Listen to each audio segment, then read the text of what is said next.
Hello and welcome to NARC Live on Wednesday the 13th of July 2022, coming to you live from Norfolk on the east coast of England with Tammy M0TC. Hello.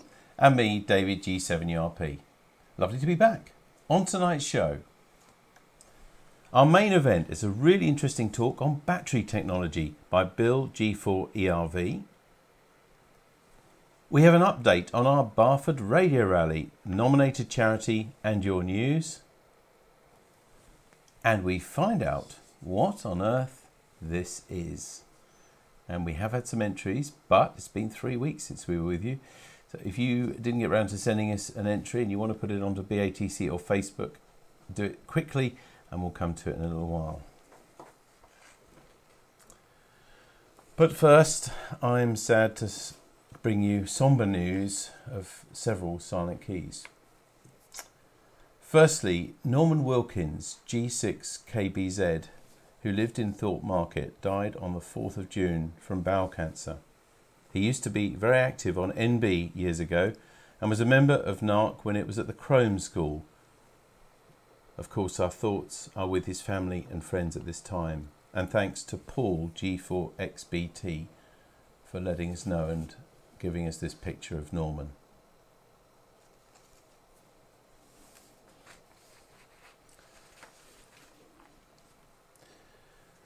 Next, I have more sad news because John M6JAU, John Goldsmith, many of you will know from being one of our leading lights in terms of our Bright Sparks instructors, has sadly died as well, rather suddenly.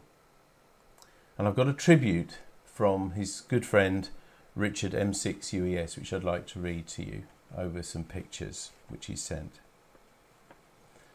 John was a great personal friend.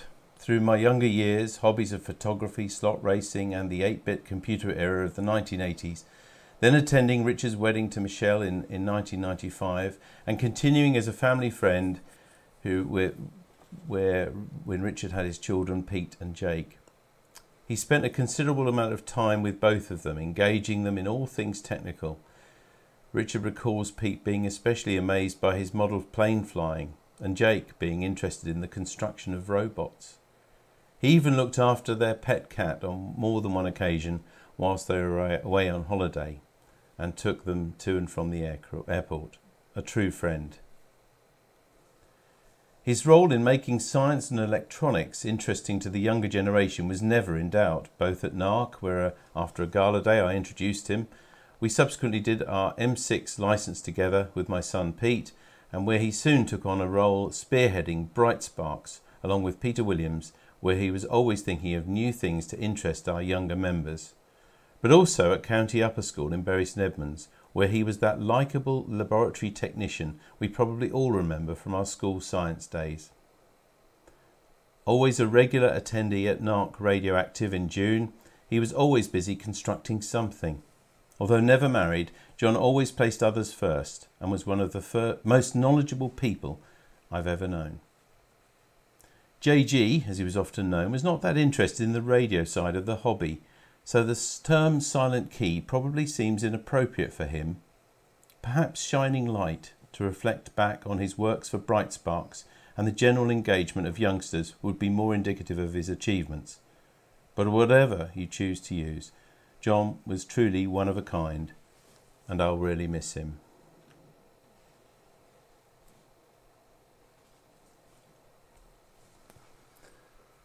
That's from Richard, and I'll really miss him too, and I know many of you will as well, and many of you probably didn't know about this. This was only in the last few days that we learned. Many of the youngsters, of course, who he's helped through Bright Sparks will miss him as well. He really was inspirational, had lots of time for any of them, very often teaching them how something worked just by taking it apart. I remember in the early days that's what he did. Things like the video recorder and things which, if you know how a video recorder works, you'll know that it's quite a complicated thing to explain. But he always did it in such a great way. This is particularly poignant and especially sad as well, because something which I've kept secret, apart from a few people on the committee for some time, in fact since our AGM, was that when John told us last year that he wouldn't be able to come back and continue with Bright Sparks once the club started meeting again, we felt that we must recognise his work. So we are going to present him posthumously, and Peter Williams, his friend and fellow Bright Sparks leader, with an award. I was going to do this at the AGM, but John couldn't come to that. I tried to encourage him to come to Barford, and although I got a good reply, he didn't think he'd make Barford either, because I've been taking the certificates and everything around with me. But this is the time, I think, to tell you, and I'm really sorry that John wasn't alive to see this, that we are going to present you, John and Peter Williams, and I hope Peter's watching too tonight, with this award. It is the Coombes Plate Award 2021, presented to John Goldsmith, M6 JAU, and Peter Williams. And it's awarded for their significant commitment and dedication over many years to the NARC Bright Sparks Youth Programme. There is actually, I think Tammy's going to show you the Coombes plate that goes with this award. It's quite a large thing. It'd be too difficult to put here on TV, but it's a wonderful thing. And John, this is especially for you, but also, of course, to Peter Williams, who I think might be watching this tonight. I have sent Peter in the post a certificate, and so if you haven't got it yet, Peter, you'll get it very, very soon. So thank you to John. And to you, Peter, as well. I'm sorry that this thanks is tinged with a lot of sadness that John is no longer with us. But as I said, I'm sure many people, I know many people, benefited and respected you for what you did. Both of you, thank you from them, as well as the Norfolk Amateur Radio Club. And we have one final silent key. If you've ever had a pet, you'll know that they can be as much of a part of the family as any human. And today I had an email from one of our members, John M0VCX, to say that he wished to report the loss of his companion and best friend Toad, the brown tiger striped brindle staffy cross that attended Barford just a couple of weeks ago. He died in his arms yesterday morning, the 12th of July, after suffering a seizure at home, and John buried him in the woods at home, where they spent the time watching the sunrise and sunsets on their regular walks. Toad was a much loved member of John's family, and always by his side or in their shop. He was very friendly and admired by many in the shooting and radio communities. John would like to thank everyone who met them both at Barford Radio Rally for their kindness and friendliness towards him. John actually also nicknamed him T0AD, and so T0AD, Toad, is now Silent Bark. That's from John, M0VCX. To all of those people, and to the families, and to everybody whose death that affects, our thoughts and prayers are with you all.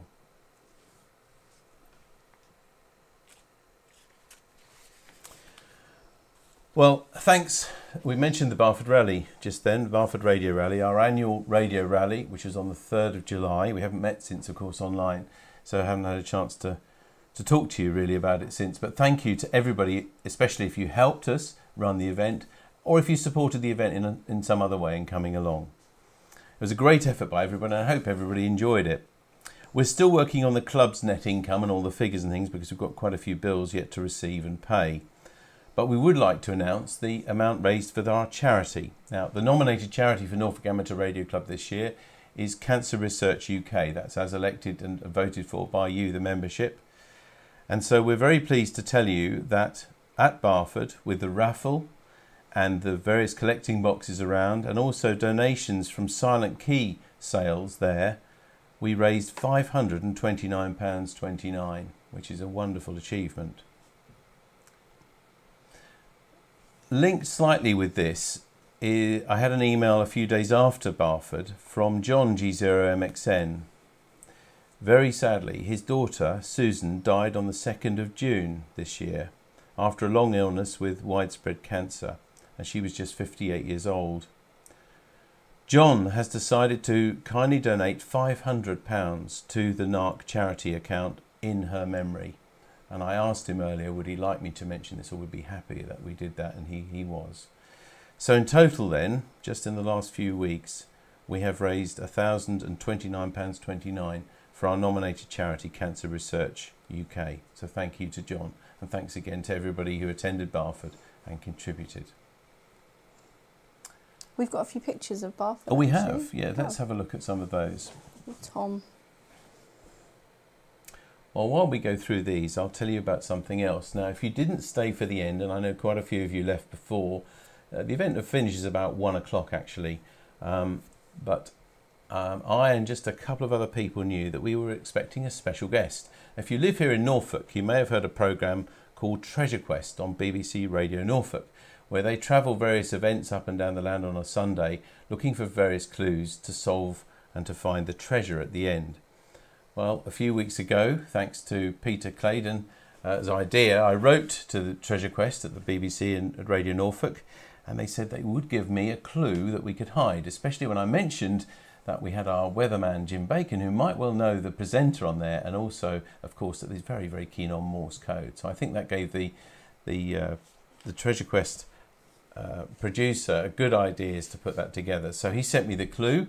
I gave it to Jim earlier in the day, and Jim and Roger, who were running the Morse part of the display. And well, rather than me tell you what happened, Kevin M0UJD captured their interview with the presenter live with their radio car. So let's have a look at that, please, Tammy. The one and only Jim Bacon. Hey, hello, I'm good, thank you. Nice to see you here. So how long have you been part of the North Hampshire Radio Club? Decades, but I've been a radio amateur since I was a teenager, so well over 50 years. And you said to me, the reason it's not raining is because I'm here. yes, it's an insurance policy. So just explain the North Hampshire Radio Club to me. Well, what it is, amateur radio is a hobby that involves electronics, construction, operating, understanding how circuits work, modern stuff with computers, digital signals and so on. So we can talk to people all over the world using electronics. Some of us build our own equipment, some of us are more interested in the actual communication, how propagation works, how signals go around the globe. And it's got so many facets, even bouncing signals off satellites or talking to people on the space station, all sorts of things you can do with a hobby like this. So I've been doing it for well, over 50 years now. And this club has got about 150 odd members in our part of Norfolk. And there's quite a group of us, and people have different sort of interests, whether it's, we had what we called a fox hunt a week ago, where we try and hunt down a hidden transmitter using direction finding techniques. We have Morse contests, we have construction contests, we have regular club meetings where we get talks from people from all over the world about various technical subjects to do with the hobby. So it's a great, interesting hobby. And can anyone join the club? Yes, we run training courses as well. So you can start with absolutely no knowledge, and we have courses and classes where you can learn the basic craft skills and a bit of theory, and eventually you progress through it, so you learn how electronics works. You get a license, so you then get a call sign. So my call sign is G4ERV, and the G bit tells anybody hearing that signal that I'm from the UK, from England, and different countries have different call sign prefixes. And once you get your license, you then can operate on the amateur radio frequencies. Amazing. Do you miss the weather? No, you never miss the weather, because the weather's all around us, all the while. The weather's here, always. But I do miss the broadcasting side, because that was great fun, and a lovely place to work with you folk and the others on the various stations that I've worked at. It's very exciting. Super. So your call sign is G4ERV. Yep. And so if it's G, it means it's from England. Yes. Or if it was begins with the letter F, it's from France. Or SM would be Sweden. And when you hear Morse code sort of drifting through the loudspeaker, you can tell where the person is, and then you start chatting away. So what sort of people have you spoken to? All sorts. So one of the things is that people, so if I start talking to somebody who's got a particular interest, say in construction, you end up talking about what sort of equipment they're using, what sort of circuits. It's one of those things where everybody has a different interest. So one of the things that I particularly work with is propagation, so how the ionosphere is affected by the solar conditions and other things to do with weather as well, which is where I came into it. So you start talking to people who have that same interest, and it becomes good.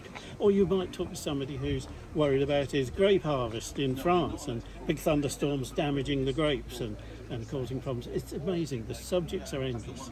So we've got social media like Facebook and Twitter, and we chat to people. This is what we did before then. Yeah, this is what it's This is what it's about. And on social media, you see, you wouldn't be using Morse code, you'd be using words. But there's a group of us that are particularly keen on Morse code. But there's a lot of people who don't do Morse code, who just speak using microphones. So you've got that. You've also got computer-to-computer communication, so you can send signals digitally, and it comes up on a screen and displays. I think social media has its good and bad sides, but this is great that it's still going even though we're in the age of social media. Well, it is. It's different to social media because you're talking to people who have a similar interest to you, so they've all studied to get their amateur radio licenses, so you have to learn a bit about electronics, so we all understand where the other person is coming from. But don't think it's impossibly difficult. It's something that anybody can do. We've got youngsters here who took their classes and got their license when they were still very young at school in the junior years. You know, people can, in fact, there are people, there's a new licensee that I heard on the bands the other day, a young girl in Ireland who's very fast at Morse and just learning how to do it. And today we also had one of our older operators, a legend of the Morse key, and she's a lady with white hair in her 80s, and she's fantastically fast. So there's a whole spectrum of people who can do it. And then you get people who are absolutely super skilled in mechanical engineering, and they'll be milling their own metalwork to make aerials and construct specialist antennas to power houses. So how can people find out more and join coming to events? Well, it's NorfolkAmateurRadio.org, I think is the one. NorfolkAmateurRadio.org. Go on the website and you'll see all the things that we do. Also a list of events, typical meetings that we might have. And if anybody wants to join in, then that's the place to go. Log on there, and we welcome. You know, we're a big club, but we've got lots of different specialisms that will allow you to feel you're at home with us, and you can learn. You can learn at your own pace. You don't have to feel you've got to know everything about electronics to walk through the door. Just a little bit of everything. Great speaking to you, Jim. Good to see you, Ed. Legend. Good luck with the rest of the mission. Have you got any more to get? Yes, you have. You've got that one. Yeah, the treasure. So crew 5. Taunted, shamed, but surprisingly perhaps, they turn out to be the correct place. Next week here, they're marking something magnificent because it's a few months older than we are, and I believe the Questmaster said we've got it's about 10 minutes away, Sophie.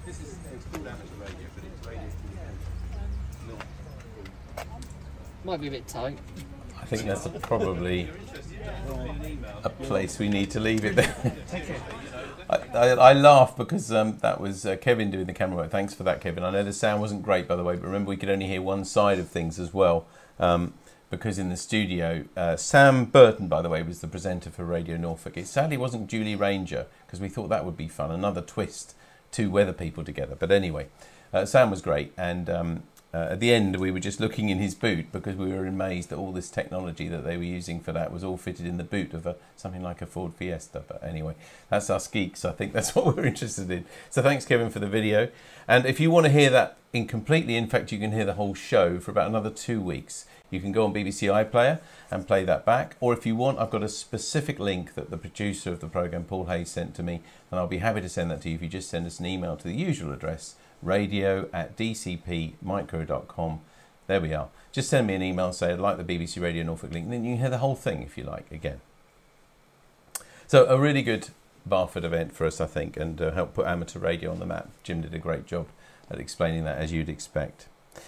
Now, a few other little bits of club news before we get on to Tammy's Little People. Congratulations to Keith Oliver, who's one of our new members, and he took his foundation exam online yesterday and passed. Yeah. So well done to you, Keith, and let us know your call sign as soon as you can, as soon as you get it, and then of course we'll be happy to share that as well and get you a nice badge too. Now, I've been mentioning this for a few weeks now, but with time is tight. We are arranging a coach trip to the National Hamfest at Newark from 2 pickup places in Norwich. I think we've got a slide actually, Tammy, haven't we, that we can show. From east of Norwich, from the west of Norwich, and also we'll arrange a pickup at, say, King's Lynn, if there are enough people from King's Lynn. If there's 3 or 4 people who want to go from there as well. It's £35, not surprisingly. It's more than it was, but then most of the cost of that is fuel for the coach. But it's a large coach, a 49-seater, of which I need 25 people to half fill it before it becomes, so that it becomes viable. So far, though, I only have 13, and we've only got another week to do it. That's next Wednesday, the 20th of July. So if you would like to go on that trip, don't put it off. Please don't wait to see if it runs, because that's not the way to do it. I need all those commitments now. You don't need to pay now, but I do need firm commitments now in the next 7 days. Otherwise, sadly, we will have to cancel the trip, and then people just go under their own steam. But I know for a lot of people this is important to them. So if you want to go to that trip, please show your support by emailing at the usual address, radio@dcpmicro.com.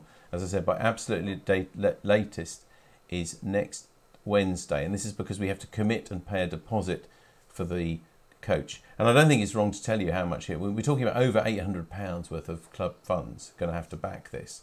So we need to be sure of making it viable. I have said this before. I think kind of it might be unlikely, because we know that some people are concerned about going because of COVID and things like that. But if we do get significantly more than 25 people, then we will hopefully give you cash back, because we're not trying to raise money from this. This is not trying to earn money and make a profit. This is just to run a service really from Norfolk to our National Hamfest. So I think I've said it more times than I probably need to now. We'll put it on the newsletter one more time this weekend. But it's next Wednesday, the 20th of July. If you want to go, don't sit and wait to do it, because you need to tell me, because that could help make all the difference between it happening and not. Another bit of news, this weekend is the Weeting Festival. It's a steam festival that's happened for many years. This is one we did some years ago now. And we are putting on a club stand to represent the hobby and tell the general public what it's all about. It's a lot of fun as well for those people.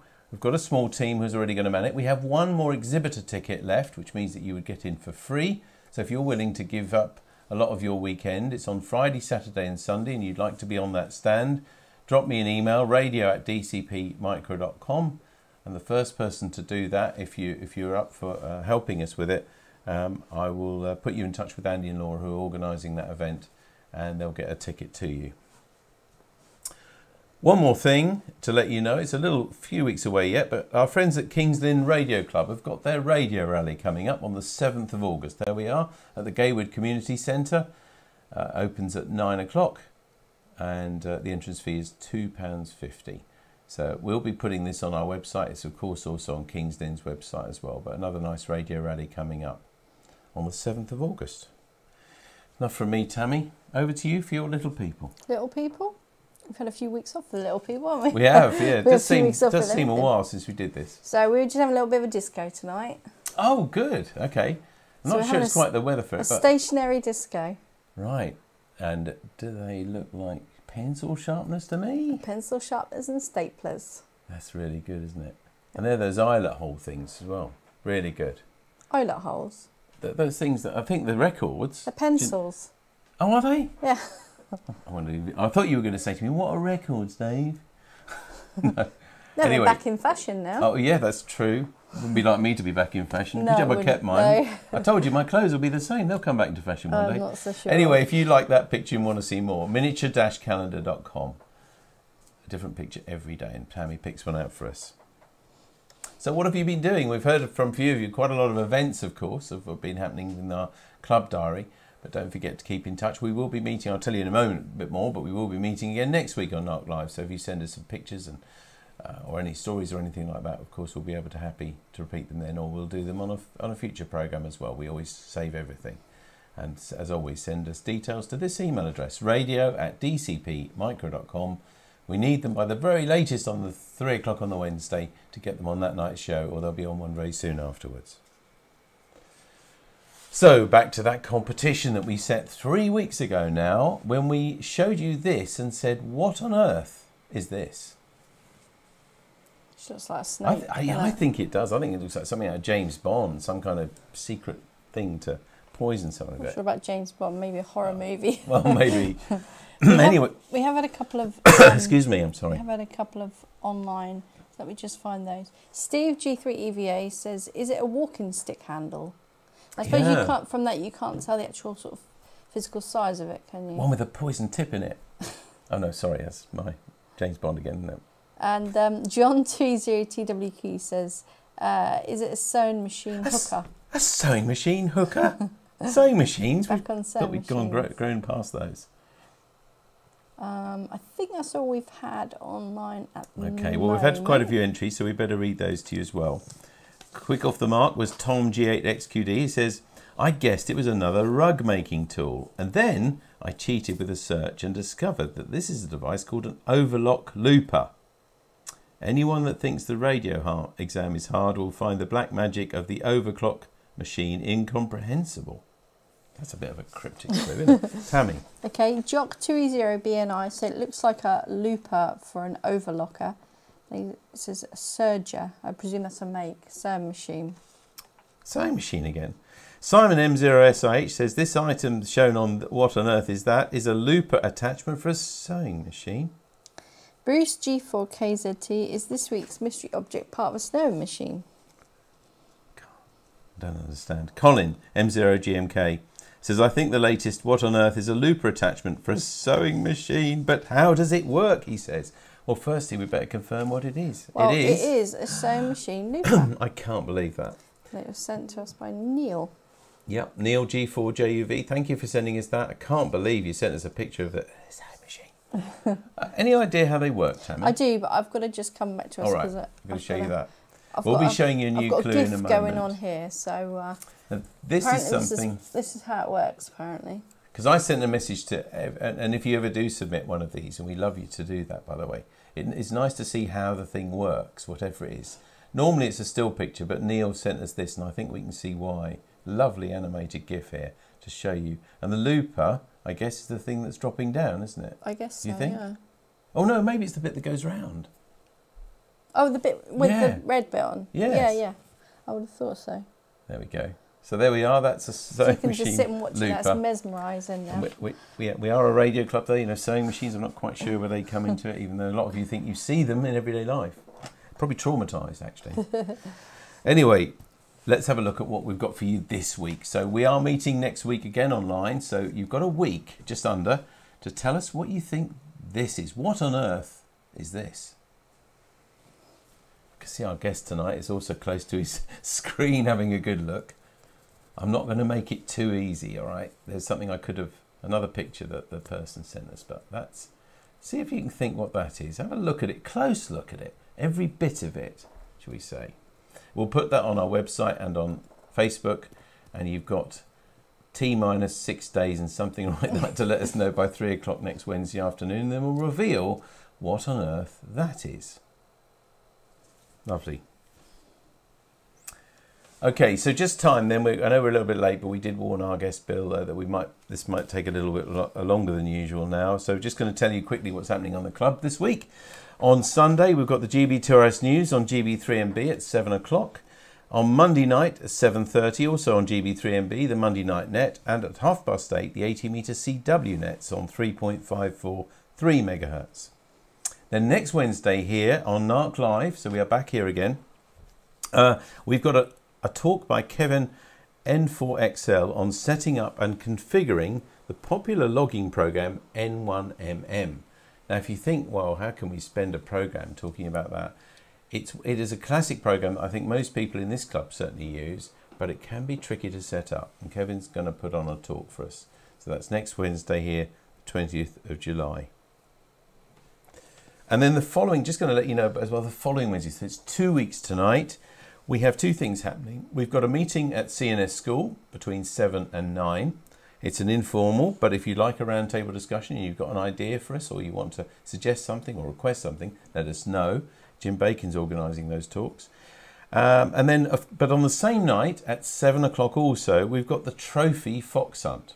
Last month we had the friendly one or the practice one, and this coming, 2 weeks tonight, It's the trophy one, the all-important trophy one, which will dictate who wins and who becomes next year's Foxes as well. That's at Thorpe Recreation Ground, but of course full details will be on that nearer the time.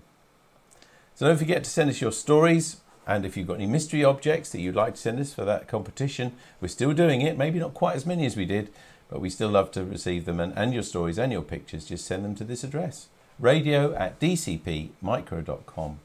We look forward to hearing from you. And also, of course, we'll just mention this NARC card, which we're happy to send to anybody who you think will be cheered up. Where are we? Which camera, that one? Cheered up, or have a birthday celebration, or whatever. They're not feeling very well. We're happy to send one of those cards. Just send us their name and address. We'll add your name to ours and send it to them. So now on to our main event. And thank you very much for waiting so long to our guest. When we met actually last weekend, also at the Radio BATC, the weekend at Barford, and several people honestly said to me that this sounded a really interesting talk, one that we've never had before on battery technology, because most of us who like to do something away from our homes need batteries, but of course there's huge numbers of battery technologies that have made huge advances in the last few years. So we're really, really pleased to welcome Bill G4ERV to tell us more about it. Hello, Bill. Hello then, good to see you. Lovely to see you, and thanks for bearing with us. Okay. So you're going to tell us, you're going to tell us all about batteries tonight, aren't you, I think? Yes. And we've got a slide up. Now, as always, just to let everybody know at home, if you've got any questions or comments or any experiences you've got with batteries or anything like that, please send them on BATC or Facebook, and we'll read them to Bill at the end of your talk. But now over to you, Bill. Thank you. And good to be able to talk to you. Norfolk is a place I've never been to. I actually live in Bournemouth. I live just on the coast down here, so it's pretty hot at the moment. But I've always wanted to go up the East Coast. And the farthest I ever got was Cambridge. My daughter was there for 4 years, so but I haven't been for quite a long time. You don't need a passport to get here, so I hope to see you here, Bill.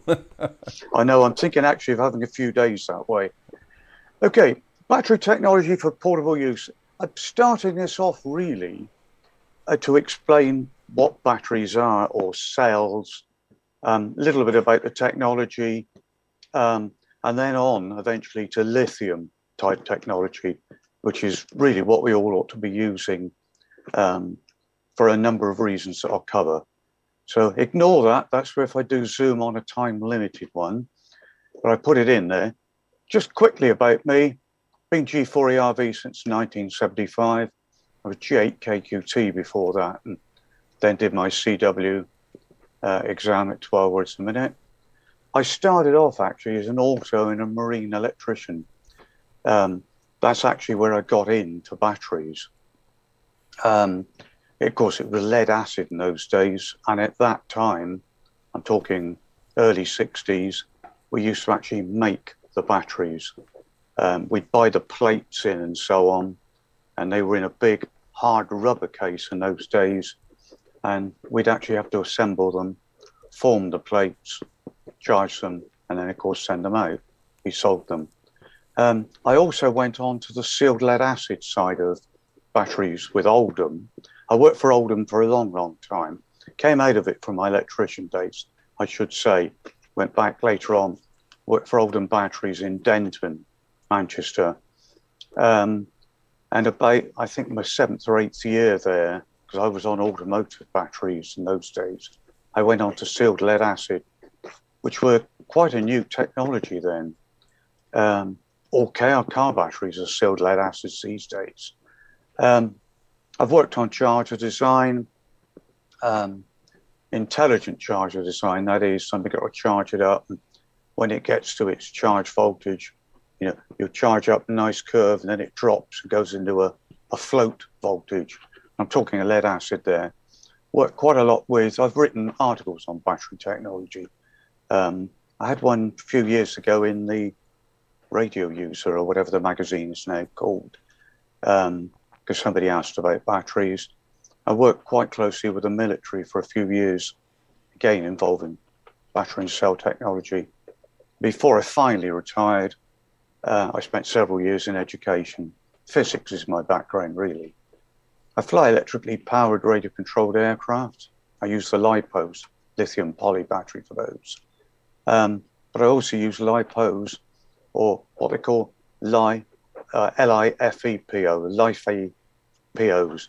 It's a lithium iron polymer battery. They're really brilliant for QRP use. And if you can afford to get bigger packs, you can run 100 watts off them if you want. Just describe basically what is a battery. Well, I must refer, by the way, really, because I get a bit uptight with this, some people. A cell is that's an AAA cell. If I join it to that one, that's a battery. A battery is more than one cell joined together. The term was thought to have come about from the old wooden battleships that had the cannons. An individual gun with its crew were called a cell, and the whole lot together were called a battery. So that's possibly where the name actually came from. If you take a potato, if I do this talk live, actually, my wife often comes along, cuts a potato in half, puts a bit of zinc in one side and a bit of copper in the other. You can use a zinc-plated nail. Put a bit of copper in the other side, and you'll get about 0.9 of a volt across it.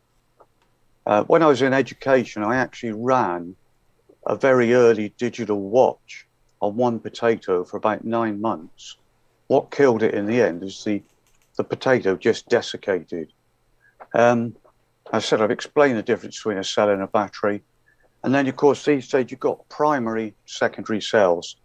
Primary cells are your AA batteries that perhaps you put in a torch, and when it's flat, you throw it away or recycle it, put a new one in. A secondary cell means it's rechargeable. I would say I used to recharge primary cells, and if they're done in the right way, it's safe to do, but I wouldn't recommend doing it without having some knowledge. Basically, a battery is a device that stores chemical energy, and when you want to use it, it produces electrical energy. It's just a chemistry set. And when it's run out of electrical energy, you put electricity back into it, and it reverses a chemical reaction, and then that'll store that energy again as a chemical source. What happens on discharge, I'll show you on a little animation later. The battery, in a way, reverses itself internally and chemically, and when you charge it up, it goes back the other way. I'm not a chemist, but I know the basics of batteries. Just relies on the flow of electrons from one material, they're called electrodes, through an external circuit back to the other electrode. Obviously, you've got lots of electrodes in a cell or a battery, but one group is all connected up as positive, one group's all connected up as negative.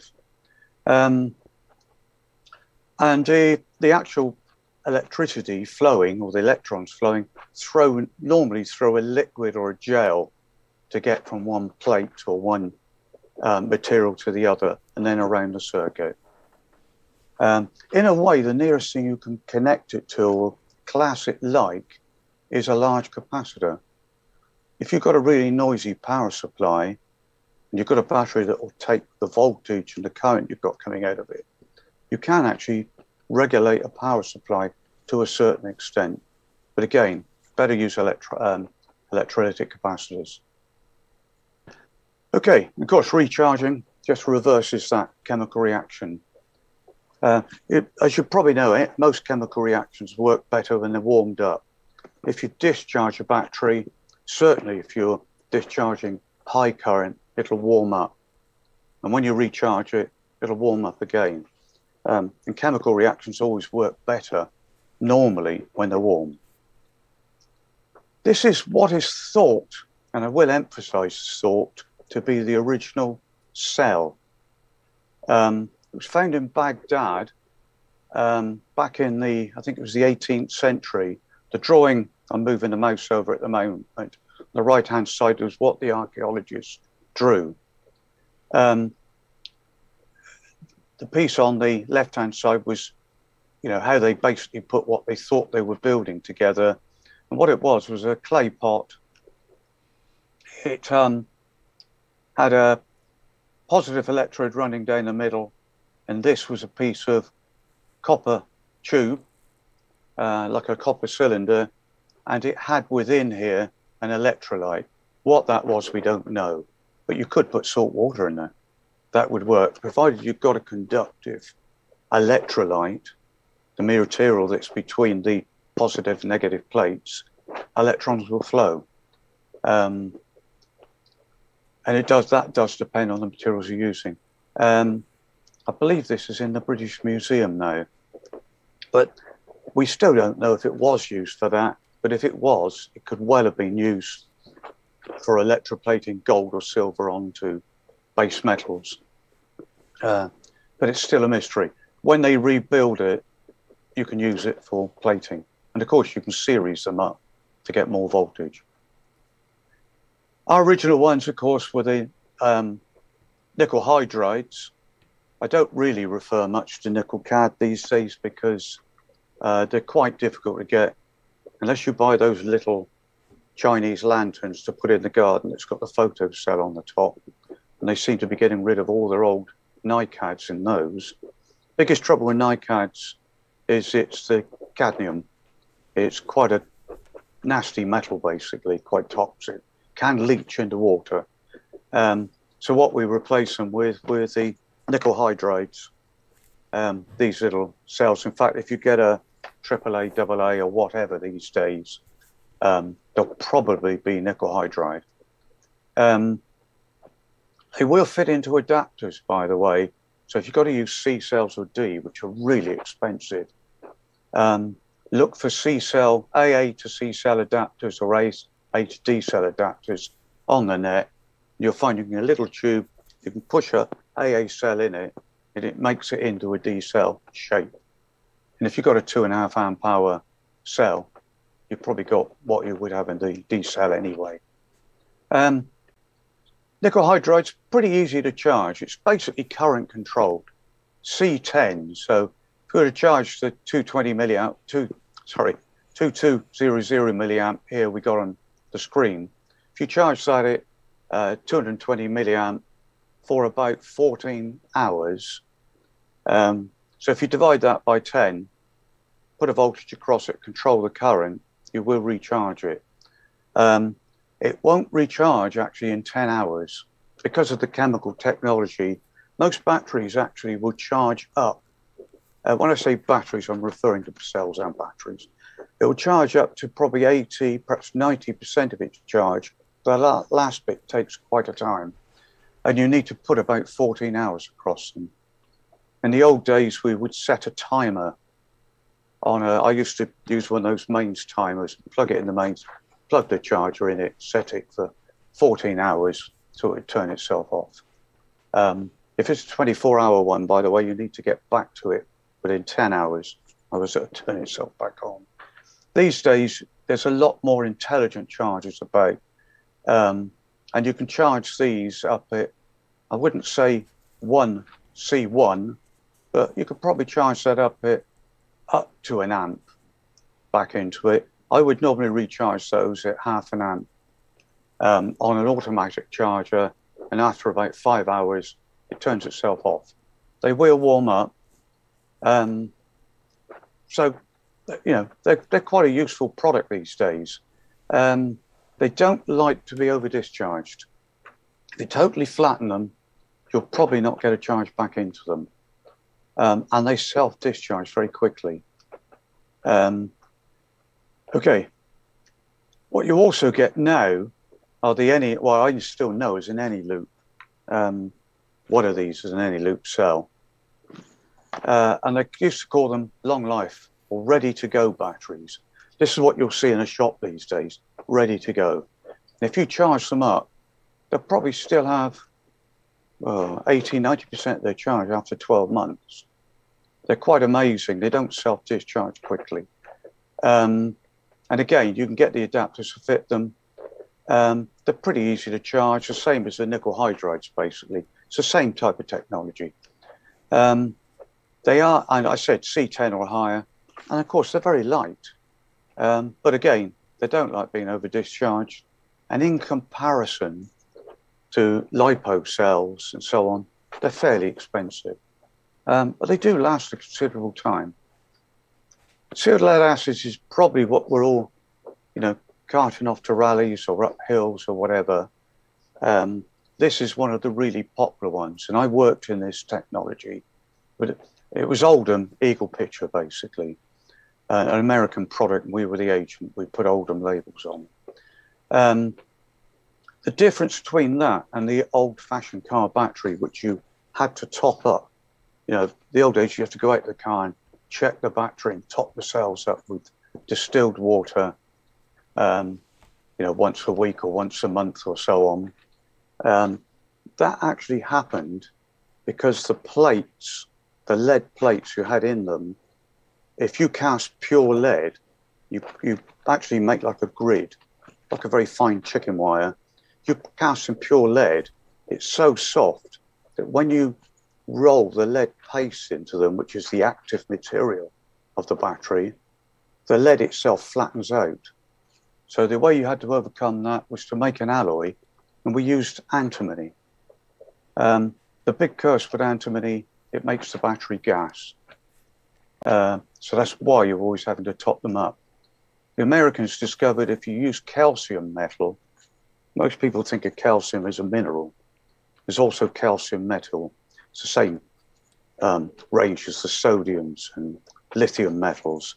If you alloy the lead with calcium, it has the same effect where it hardens the lead, so you can roll the paste, what I call lead paste in it. Lead paste is ground lead powder and sulfuric acid. But alloying it with calcium hardens it. But the other thing they found by accident is they don't self-discharge like the old lead antimony battery did. So if you charge this up, it's probably going to be pretty well charged, or 89% charged in a year's time. Slow discharge rates. They're great. 7 amp hours is a popular one, but I've seen 12s, I've seen the 20s going up, sides of hills and so on. 2.3 volts per cell to charge it. So 13.8 volts across the terminals. That's called float charging. In theory, you could leave that on forever. It will affect the battery long term. But ideally, you charge it at 2.45 volts a cell, so 14.7 volts per 12-volt battery. And when the voltage gets up to 14.7 volts across the terminals, you then drop the charge back down to 13.8. It's how the automatic chargers work. And I was designing those before the chips came out that do it all now. So one thing they don't like, by the way, again, is deep discharging. If you flatten that and leave it, what happens is you get crystallization on the lead plates. They sulfate. You get basically a lead sulfate form, and it's a complete insulator. It's just like insulating every plate of the battery. Once that happens, it's nearly impossible to break down. You can do it, but I'm not going to say that on the air. If somebody wants to know how you do it, email me, but it's at your own risk. Discharge curve, the only trouble with lead acid, the discharge curve is from sort of starting at 13.8, or say 12.6 volts, that's the average voltage you'll get across the terminals. The discharge rate is fairly steady down to about 10 volts where you'd cut it off anyway. So you have got your voltage continually dropping, which would affect your output power, of course. Also, it weighs 2.2 kilos or 4.85 pounds, a couple of bags of sugar. You'll notice that weight if you're climbing up hills with it. I checked actually only yesterday, and at the moment, they're £34.75, including VAT plus postage. You've got 84 watts of energy in there, basically. That's assuming you haven't got any voltage drop, of course. Then we go on to lithium ion. If you've got a laptop, or certainly an older laptop these days, that's the sort of cell you have in it. It's called an 18650. You can get them in lots of different formats, including flat. I've got a little MacBook running here. It's lithium ion in it, but they just look like leaves of a book. And the cell itself, batteries are very, very thin. But if you look at this type and look at the picture in the middle, it's basically rolled up like a capacitor. 3.7 volts across the terminals. You can get fairly, whoops. I usually use a clicker and I'm using the mouse. I'm sorry about that tonight. You can make them up into packs. You can series parallel them. This is something you can do with lithium you can't do normally, certainly with lead acid and NiCads. So you can make really any voltage or current you want. Only problem is they're pretty expensive. So, you know, to make a 12 volt pack up at say 4 or 5 amp hours, it's going to cost you a lot of money, but there's a better way. I said they got lots of energy per weight, very slow self-discharge. You have to charge these properly. They're actually charged up to 4.2 volts per cell. And when they reach that, they drop back. The charging stops basically. Again, don't like being over discharged, and they're pretty expensive. Just to give you the basics of a lithium battery, positive, negative terminal. If I run this, you look at this little thing, you'll see the discharge and the current flowing, and then it will go into a recharge. These are the electrons, lithium electrons. So they'll flow across as the battery's discharging. And you'll see on the left, battery's flat. And now it'll go back into charge, and they're pushing them back over to the negative side of the battery. And they will actually sit there now until you want to draw that energy back out. You will always get the odd electrons floating across here, but they're very, very slow. We don't very often do that in lithium. That's basically the makeup of a LiPo battery or lithium poly battery. You've got lithium cobalt or lithium manganese plates, and you'll have lithium carbon on the anodes, and you'll have in here a lithium salt. So it will flow in one direction on discharge, opposite direction on charge. LiPos, these I think are the future for what we're doing, say with amateur radio. That's a 16.8 volt or 14.8, depending on the charge in it, 5 amp hour battery. It's probably the best thing you can use these days for amateur radio use. That's 4 cells. That's 4 individual 3.7 volt cells in there. But although I've got 14.8 here, the voltage in it is actually quite a bit higher than that until you really start to discharge it down. I'm sorry about this noise. It's good. That's actually got 16, we'll come around again in a minute.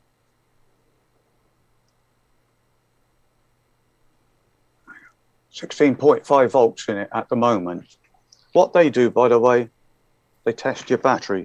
You'll use those if you're going to use these types of cells. So it's really too high for amateur use. What I did is, I've also got here, by the way, fairly expensive. That's £36.51 from Hobby King, which are a reputable Chinese company. One difference, by the way, it weighs, I don't know whether you work in grams or pounds, so I can work in either. It weighs half a kilogram, 1 pound 3 ounces. Don't forget the other one was nearly 5 pounds. So you could take 4.5 of those with all that increased capacity to the equivalent of a 12 volt, 7 amp hour battery. What I did, and this is in the winter 2021 edition of Sprat, I actually produced this little device. You've got it on the screen, but just gives you an idea of the size. And what that does, it's got a TL 431 sat in here, reading the voltage of the battery and adjust that there. And if the battery's high, it's got a relay that actually pulls in and sticks 3 diodes in series with the battery. So it'll drop it down to a safe level. Most amateur stuff will go somewhere between 12 and about 15 volts. Over that, you're starting to get pretty dangerous. You could damage the rig. So that would do it. Once that voltage across here drops to a safe level, that relay drops out so it consumes nothing else. These drop out and the battery is literally connected to the rig. Straight through. Low current relay, so the thing uses very little power in use. But it will let you use the LiPo 4-cell battery. As I said, if you want information on that, do get in touch. If you remember a QRP, you'll find it in a couple of years ago. These are the ones that I really think are the future of lithium batteries. They've got what they call lithium iron phosphate. Basically the same format, but they use lithium with iron on the cells. They have a lower cell voltage. A 4 series pack is only 13.2 volts fully charged. That's 55 watts of power. What they are actually are 4 cells in series with another 4 cells in series in parallel, if you see what I mean. They're marked like that, 4 series, 2 parallel. So it means 4 cells in parallel with another 4 cells. I said you can do this with lithium. One cell doesn't try and drive the other. They're very high energy for weight. These are slightly safer as well than LiPo. Again, you've got to use the correct charger, but the charger you can get will do LiPo, lithium ferrophosphate, NiCads and nickel hydrides and so on. And they're fairly expensive. This is £42, but you've got 55 watts of power in it, and that voltage will stay fairly consistent. It certainly won't drop down to 10 until the battery reaches its discharge core. So they go along fairly level, and then they'll drop away. So actually that, in theory, has got nearly as much power as a 12 volt, 7 amp hour, 84 watt battery. And it's 4.11 times lighter than an the 7 amp SLA. If you're using these, few things you need to do. You need a battery protector of some sort. The one thing you mustn't do with LiPo or lithium ferrophosphate is to over discharge. Now you can get this little device, just to give you an idea of the size, it's on the screen there. And all lithium batteries have your power out, and they have this little multi-cell socket on it, and that's got a ground connection, and the other 4 wires on it are connected to each cell. That comes up when we're charging. But also, these little devices plug on. Just going to plug this one on again. Put my finger over the end, because they really scream. And I said it'll light up. Difficult to see it on there, but it'll tell you every cell, and then it'll tell you each cell voltage, and then it'll just recycle. They don't draw a lot of current. You can leave it connected to the battery and plug that into your rig. And when this thing gets, whoops.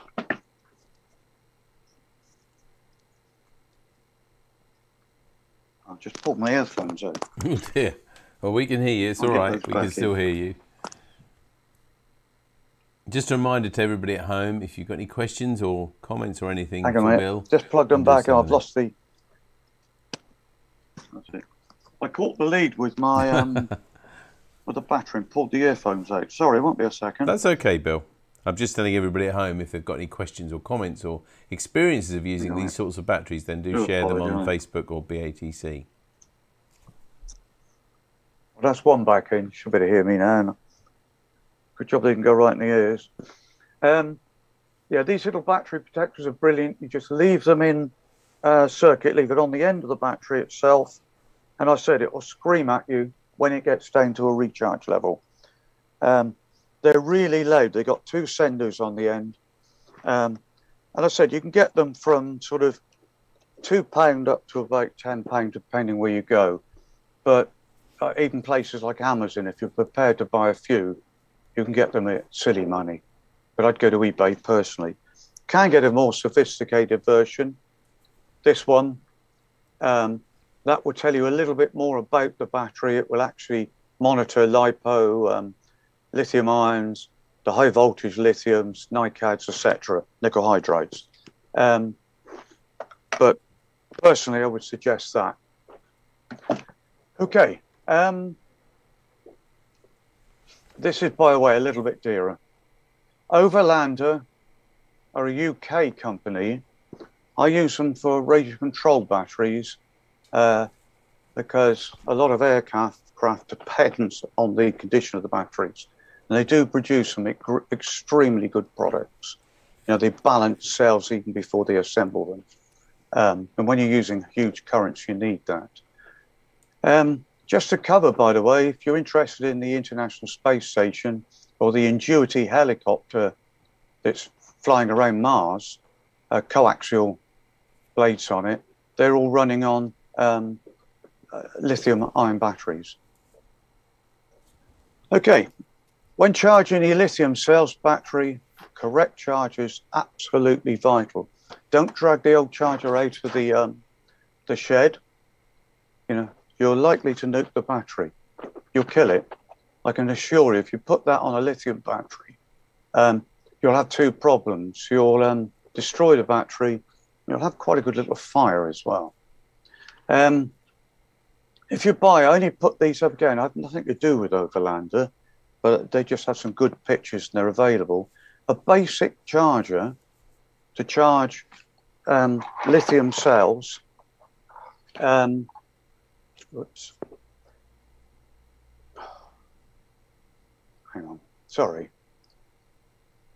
It's something like the one on the screen, which is £25. I think mine is that, which was about £35. And I had that, I've had this one now for 15 years. Still works beautifully. Mine will carry 50 watts or charge up to 50 watts. This is quite a low spec one. But if you're taking a couple of cells with you and then you're going to charge them up during the week, this is absolutely fine. If you want to go up market a bit, that's £85, but that's got 100 watts of power and it will discharge the batteries for you as well. They all have a screen on them. It will tell you exactly what's going on with the battery. And also you can select the different types of batteries. Just going to go back to my previous, by the way. I should say that on the side here, that would take 2, 3 or 4 battery packs, lithium packs. They all have, this is a smaller pack, I said this little terminal, which you plug in. And what that does during charging, it monitors each single cell as it's charging through that. And if one cell becomes fully charged, say a few minutes before the other, it'll stop charging that cell and go on charging the others. They're really quite intelligent. I said that's going up market a bit. And if you're really well off, that's 400 watts a charger. It's got 2 complete separate chargers in that. Of course, you're talking over £200 to buy it. But that, I said, is your choice. I would go for something in the middle. 50 watts should cover everything you want to do. I said each cell is charged and monitored. They're also balanced. So it will, if one charge is slightly lower than, one cell is slightly lower than the other, what it will do is boost that one up to try and level them out. So they all are around 4.2 volts per cell before it finally turns the charger off. You can individually balance cells, but again, I'd only do it if you know what you're doing. Lithium technology generally, I said, you can series and parallel to your heart's content. If you've got 5 of the 5 amp hour batteries, put them in parallel, you've got a 25 amp hour battery pack. and I said, you'll see on the backs like this, 4 Series 2 parallel. And they can be charged like that. You can charge in blocks. 2 problems. You need a charger with sufficient capacity to charge it. And also you're going to need a board, something like these, which actually are made to be able to charge a number of batteries in it at a time. Also, you can plug in those sensor leads from each of the cells. You plug that into the charger. But you're going to want an awfully big charger to be able to do that.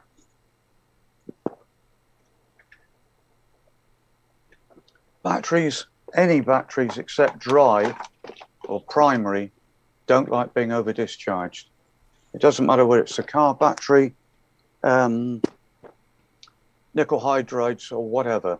If you overcharge them, you'll kill them quite quickly. I've always said you shouldn't go below 80% capacity. You should leave 20% of your battery capacity in the battery.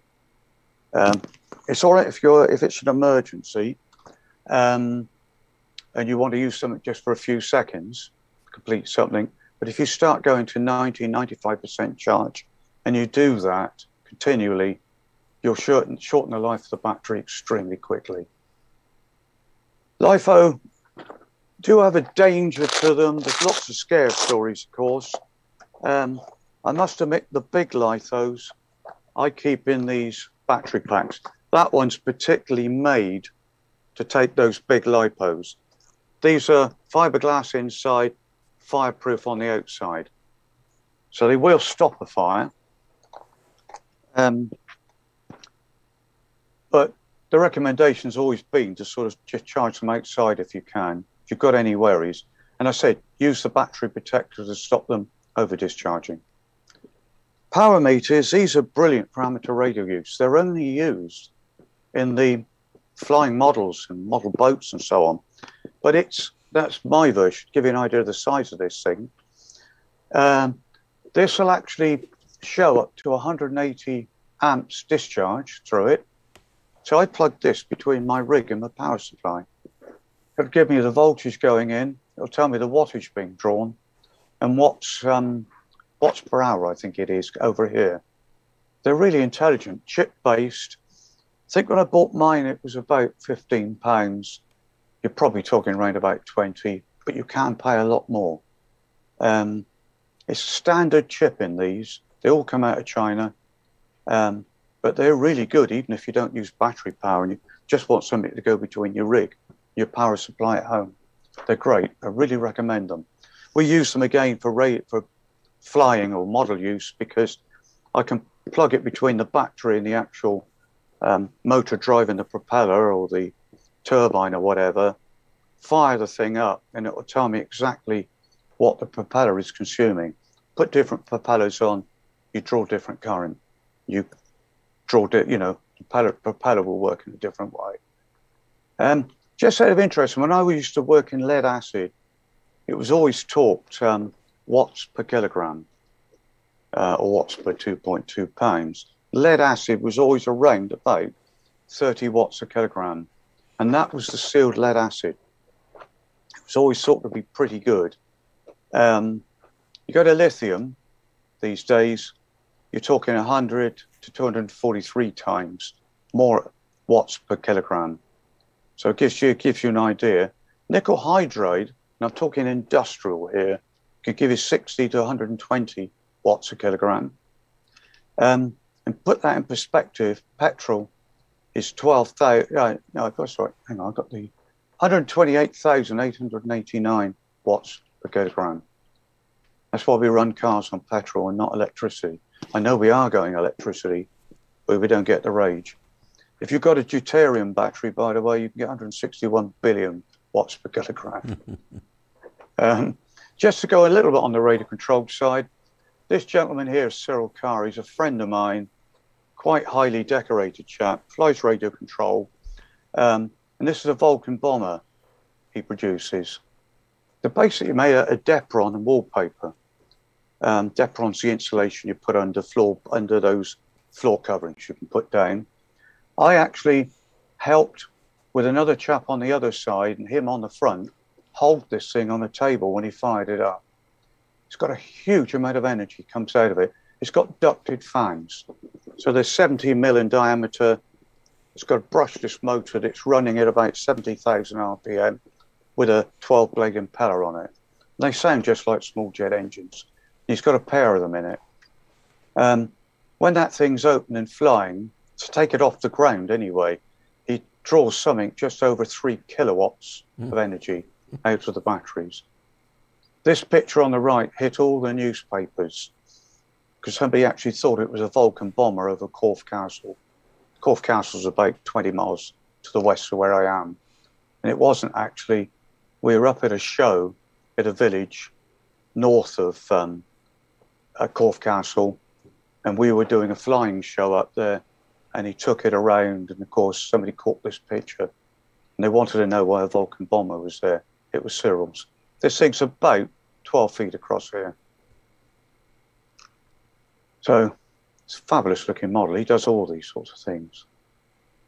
Okay, just go back to quick comparisons. Sealed lead acid, 84 watts, that's the important bit. 5 pounds in weight, easy to charge. 5 amp hour LiPo, coming back to 84 watts when you're at this.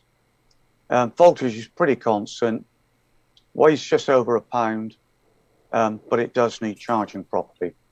And the lithium ferrophosphate, 55 watts, fairly constant, weighs just over a pound. That's the safest, but the difference between the two lithium batteries is we get an ideal voltage out of these. It's your choice, but I do emphasize this. You must use the correct charger. If you're using lead acid, there is a thing called the Perket's equation. I'm not going to go into any depth, but if you've got a 12 amp hour battery, it means you can take 600 milliamps out of it for 20 hours. And then it will be down to about 10.2 volts and it needs recharging.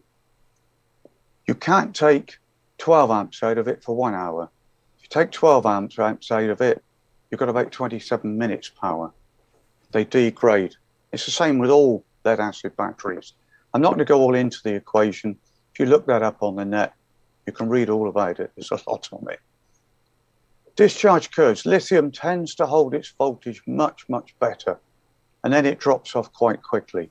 But if you look at the 80%, when I said you want to leave the 20 in it, your voltage hasn't dropped that much. Lead acid tends to drop away much more like that. So 80% were about 10.7 volts left in it. Of course, that will make a difference to your transmitter power. Discharge cutoff, lead acid, normally 1.75 volts or 10.5 volts for the battery. That's on a normal sort of voltage we'd be using. LiPo, 12 volts, so when you get down to 3 volts a cell. Lithium ferrophosphate, 10.8. And I said, always try and leave that in it. Just safety. The critical thing with nearly any rechargeable is they can discharge huge currents. This thing can, this 5 amp one, can discharge around about 200 amps across those terminals. So you can see you very quickly have a fire. Protect them with polyfuses, if not a glass fuse. If you haven't got any surges, a glass fuse is fine. I used polyfuses with the military years ago, because if you're going to get a fuse go, it's always when you're at a critical situation. You must charge and discharge them correctly. I said that 20% is vital or important, and you must use the correct charger. Polyfuses, by the way, look like that. It's a company called Bitsbox up in the Midlands. Well, I say up in the Midlands, it's probably down for you. Bitsbox, brilliant for components, by the way, not expensive. They sell these, and if you get a 2.5 amp polyfuse, it'll trip at 5 amps. What it'll do, it's a polymer in it. What it does, it just goes very, very high resistance. So basically, it breaks the circuit. When it's in circuit normally, the 2.5 amp, which is what I tend to use, has only 0.022 ohms resistance. So you can see even at 12 volts, 5 volts, it's not actually going to consume or use much or you're not going to get much of a voltage drop across it. What will happen if you take the load off, they'll reset within a few minutes. Depends on the ambient temperature. I can really recommend those. I used to have them from the States when I was working with the military. I think before they were released to the public, but they're generally available now. Some of the lithium 18650 cells, bigger than that, but that tubular cell I was showing you, actually have them in the end. They're built in. It's protection, but that cell would be dearer. Don't keep batteries in your pocket. I always emphasize this. Just remember what they're near. You know, even NiCads or nickel hydrides, you put them in your pocket, you've got a bunch of keys, and that thing discharges. You could discharge perhaps 10 amps, and that's going to give you a pretty nasty burn. Just to summarize, lipos or lithium, they're light, they pack power. They're expensive, they're more expensive than lead. Not considerably now, they're coming down. They must be charged properly. That's your biggest thing. When you start, you've got the investment of a charger and the battery pack's dearer, but it's going to last a lot longer. They hold the voltage much, much better than lead acid. Lead acid in use, I'm saying. It can be series parallel to your heart's content, and if used properly, they've got a long service life. Something that I've only just found, and I don't know if any of you found these, I have, because I do quite a lot of long distance walking. I'm lucky where I am. I got the New Forest one side of me. I got the Purbex, or New Forest to the east, Purbex to the west. To the north, I've got Cranbourne Chase. So I've got some fabulous country and walking. Always take my phone, because all my mapping's GPS, although I do have backup paper maps. I always take one of these phone charger type battery packs. They're brilliant things, lithium filled, recharge them, you know, from an ordinary phone charger basically, and they work very well. But there's a new one that's just recently come out. You'll find either on the top by the USB socket just there, or on the back where the lettering is. They'll either see PD, PD2 or PD3. What that means is if you buy one of these little chips, in fact, you can see an idea of it there, give an idea in my hand. Mine's got a little terminal connection on it because that's how I use it. USB 3 on the other end. So you need a USB to USB 3 connector. Plug it in, plug the other end in that, and then it will literally light up. And it will light up red. And here, next to the chip, is a button. It always starts up in 5 volts. It does it for safety, basically. So if you have connected something wrongly, and you've already connected to this pack, you'll only get 5 volts coming out of this end of the device. If you press that button once, you'll get 9 volts come out. Press it again, you'll get 12 volts. And that's all mine does, deliberately. But you can get them where you can press it another time, you'll get 15. And the, was it one? And the last time you get 19. And if you've got a laptop that needs a 19 volt charge, which a lot do, you can actually use one of these power packs to charge up a small laptop. I didn't get that. I went for the 5, 9 and 12. I'd have been happy with a 5 and 12. But that now saves me actually taking that even if I'm using my little HB1 QRP CW rig. I can now take that, which I always take if I go on holiday or I'm walking up hills, and that little chip here with a USB 3 lead, and that will power my rig.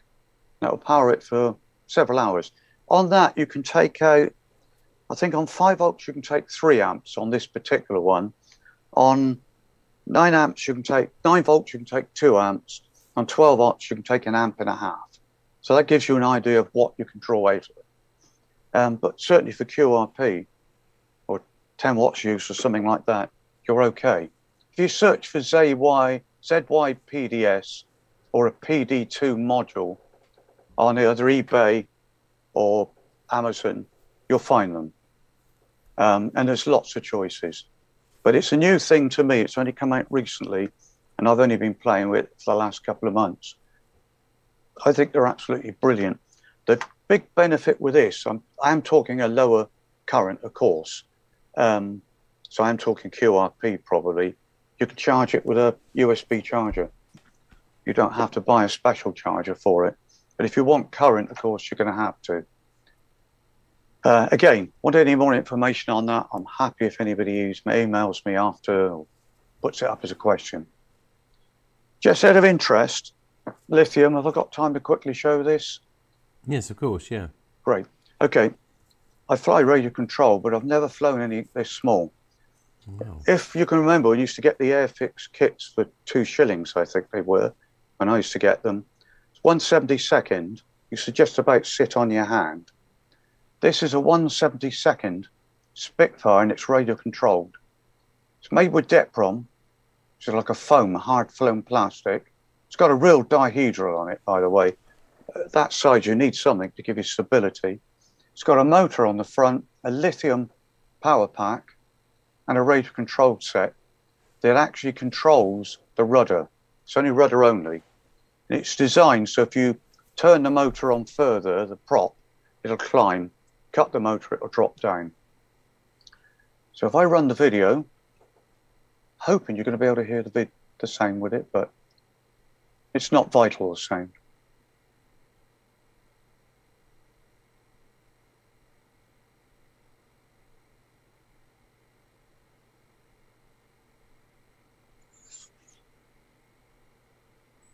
It doesn't really make that noise.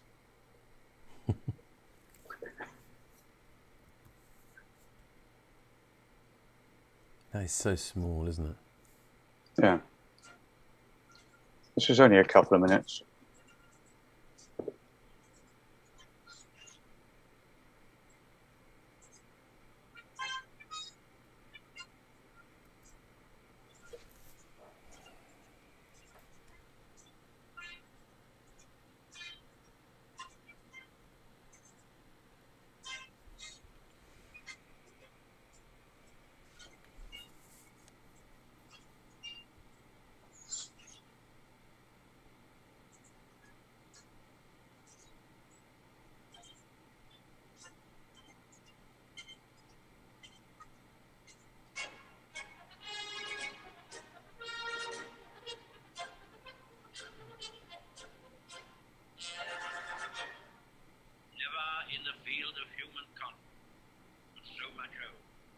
So many.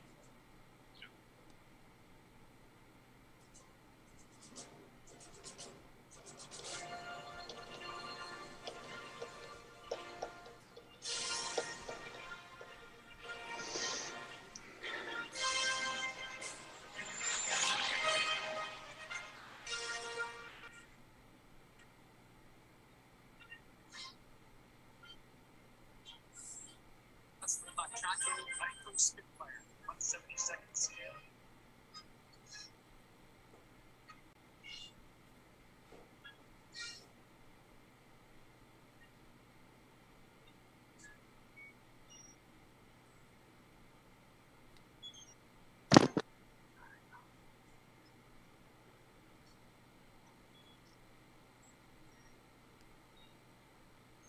$2.7 grams.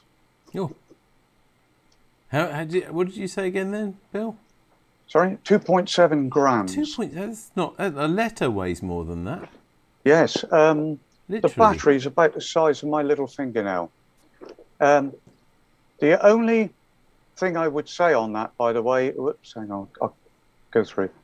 The only thing I would say on that is if you're going to buy one, buy two, because you'll break the first one. It's not easy to fly. It's fast, it's small. Usually with aircraft, models and even the full-size ones, the bigger they are, they're actually the easier they are to fly. They tend to be more stable.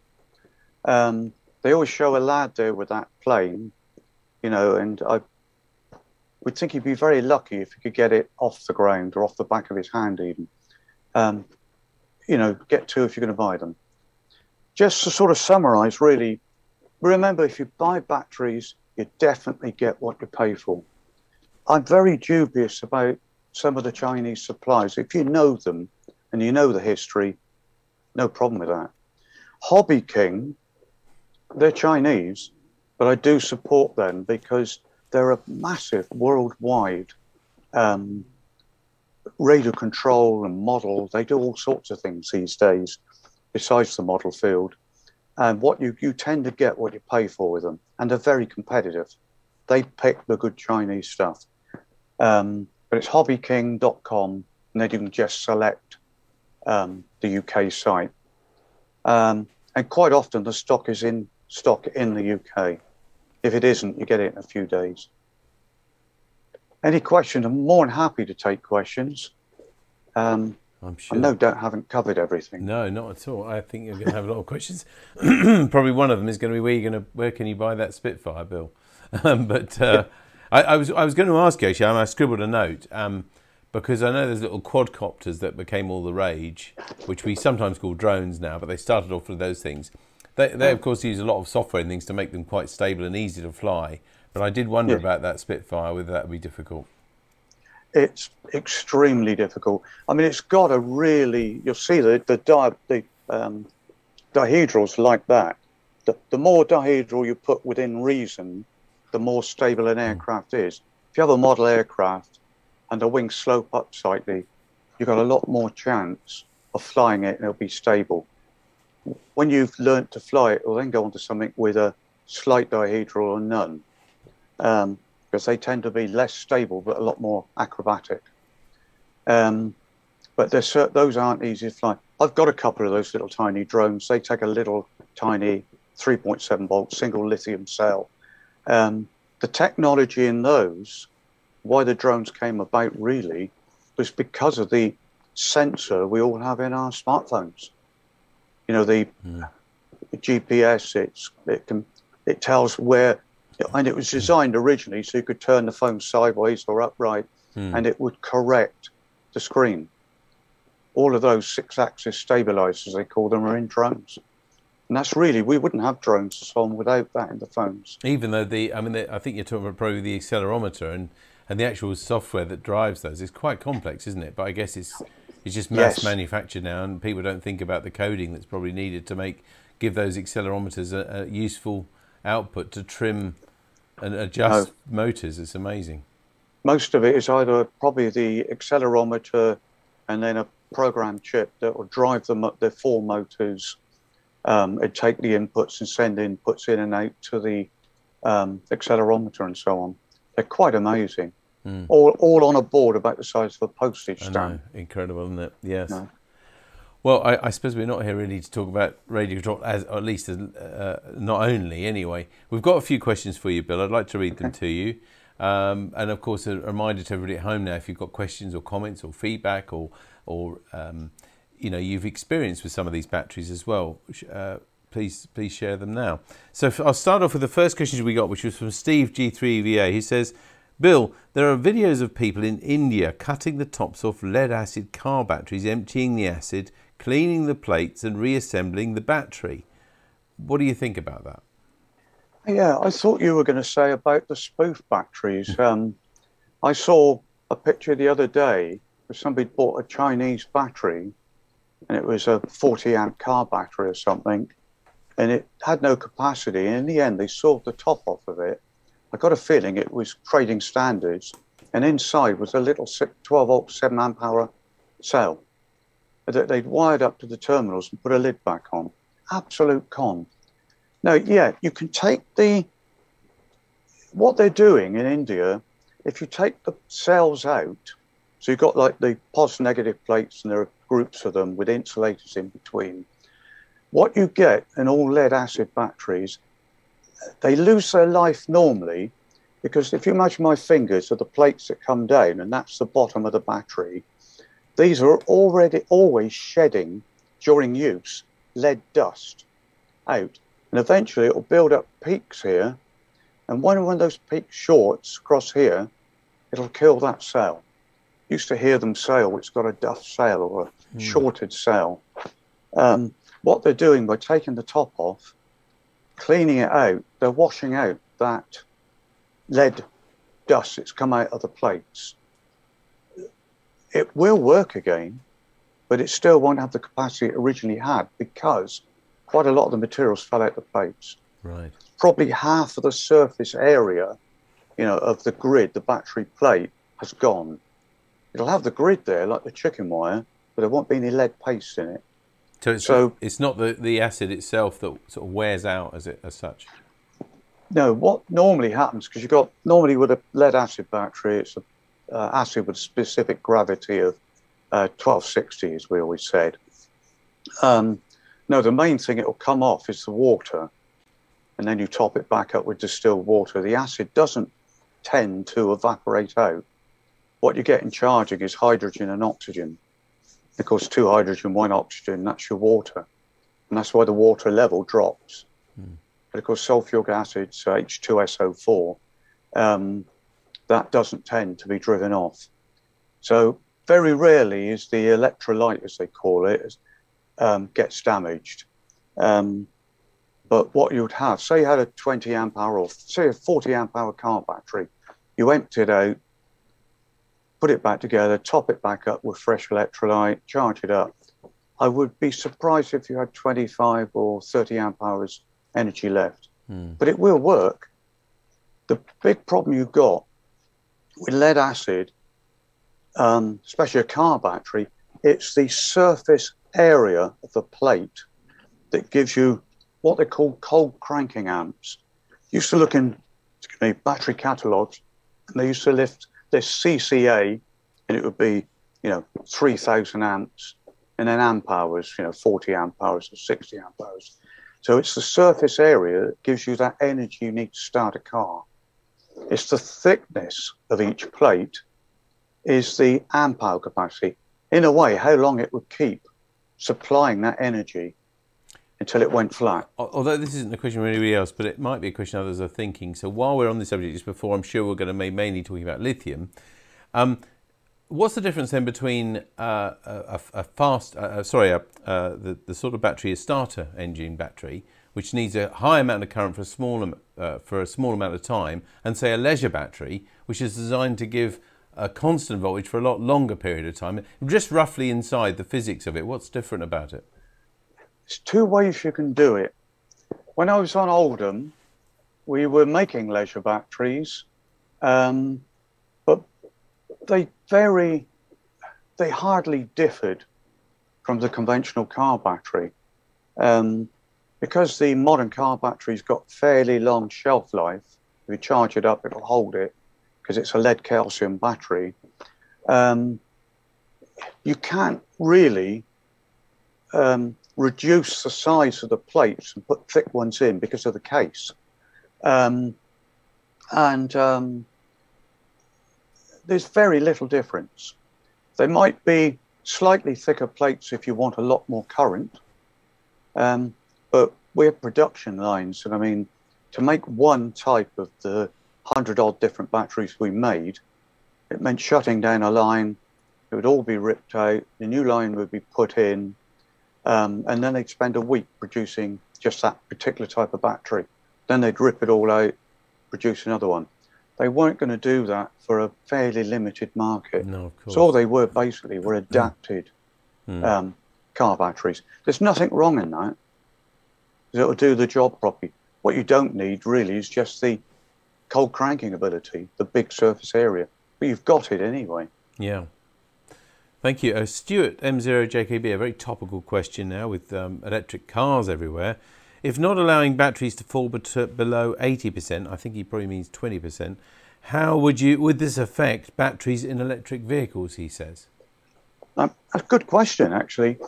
If it's been designed properly, the system that manages the battery, most car electrics these days are running 400-volt systems. There's been mechanics who have been electrocuted. One who was a mechanical mechanic and had a go, didn't realise the voltage was that high. You can imagine if it was 12 volts, you'd need cables of this sort of thickness to carry the current to anything. So they run on about 400 volt 3-phase systems, basically. The motors are anyway. But they will have monitoring systems, monitoring those batteries. And if it's been designed properly to get the life out of the product, they will cut off around 80% discharge, so 20% left.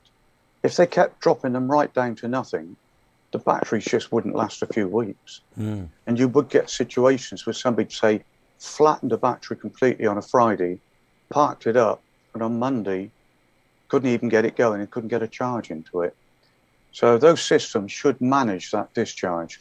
A little bit like my device that's still sat on the top of the lithium pack I got here. So the batteries will be managed, and they will have charging management systems as well.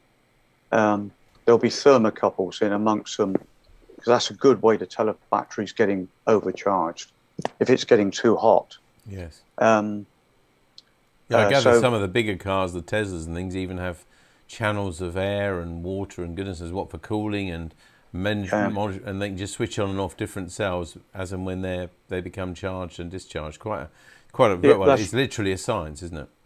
Yeah, that's right. Well, it's like Cyril's Vulcan. When we take the batteries out of that, they're nearly too hot to handle. They cool quite quickly, but they are very hot. And he has airflow inside the plane, but not a lot of spare airflow.